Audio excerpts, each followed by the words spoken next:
აი წლები რო გავიდა, თბილისში გადმოვედი და უკვე შევხედე, რომ სხვა სიტუაცია არ იყო, სხვა ვარიანტი არ იყო რა. და ძალიან რთული იყო ეხა გადმოვარგება.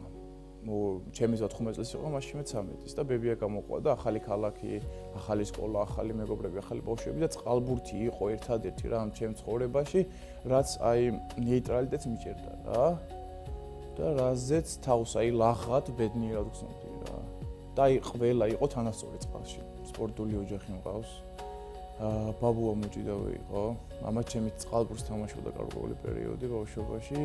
ბიძა წყალბურთელი, მსოფლიო ჩემპიონატი ითამაშა კაიროში. ჩემი მწვრთნელის ლეგენდარული მოთამაშის რევას ჩოახიძის გუნდელი იყო.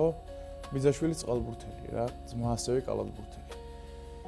და თავიდან ბავშვობაში კალათბურთი დავდიოდი რა და აი ესე ძალიან სპონტანურად და რაღაცა ექიმმა გვირჩია რომ ცურვაო ბევრ რამეში დაეხმარება ბავშვო რა. პირველად აუზე რომ მივედი, რომ დავინახე სიტუაცია თუ ჩემზე ასაკი დიდი ბიჭები როგორ თამაშობდნენ წყალბურთს დამაინტერესა. და ბიძა ჩემმა ამიყვანა. თავიდან ცურვა დამაწყებია და რო შემატყორეს ინტერესი და რაღაცა გამიჩნდა, ცოტ-ცოტას მავარდიშებდა ხოლმე. მახალისებდა რაღაცებს და მე მართლა შემიყვარდა წყალბურთი რა.